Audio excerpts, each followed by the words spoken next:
Batik ang trainer ni Marquez nasaktan sa payag ni Manny Pacquiao na tsamba ang suntok ni Marquez. Narito ang pahayag ni Don Nacho Beristain. Sa Tagalog translate, wag sanang sabihin ni Pacquiao na tsamba lang ang suntok ni Manuel Marquez. Kasi medyo nakakababa yun sa pagiging mahusay niyang boksingero. Wala talagang suntok na tsamba.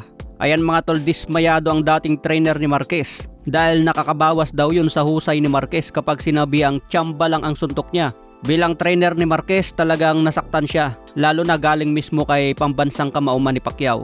Anyway, sa iba pang balita, dating trainer naman ni Triple G na si Abel Sanchez. Na-interview ito ng Fight Hub TV.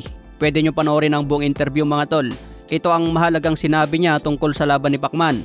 Sa tingin ko na-outback si Barrios. Nalito sa mga galaw ni Pacquiao. Kung nag-pressure pa ng kaunti si Barrios, siguro iba ang resulta ng laban. Parang sparring lang ang nangyari. Parang magkaibigan ang dalawa na ayaw saktan ni Barrios si Pacman. Maaring respetado lang ni Barrios si Pacquiao dahil kaharap niya ang legend. Pero hindi natin masisi si Barrios. Siya ang nakakaramdam ng suntok ni Pacquiao. Ako bilang trainer, ang magagawa ko lang mabigyan ng gabay ang boksingero ko at bigyan siya ng motivation.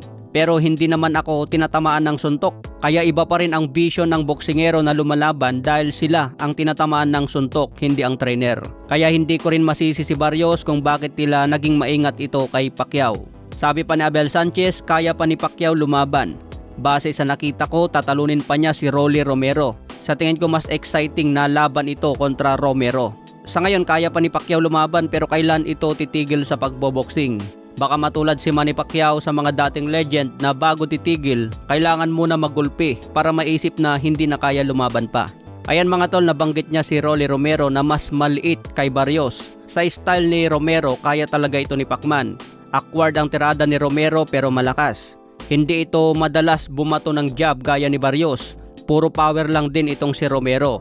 Ang kagandaan nito, si Romero na ang WBA welterweight champion. Kung manalo pa si Pacman kay Rolly Romero, still champion pa rin si Pacman at gagawa pa rin ng history sa kasaysayan. Ano sa tingin nyo mga tol, kakayanin pa ba si Rolly Romero? Sa iba pang balita, Terence Crawford ginawang numero 1 sa rankings ng WBO sa 168 pounds super middleweight. Unang akyat ni Crawford, number 1 kaagad kay Canelo.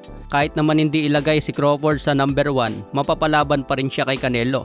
Kumpiyansa ngayon si Crawford na mataas na skill ang tatalo kay Canelo. Pero marami ang duda kay Crawford dahil may depensa si Canelo, matigas, may counter at may offense.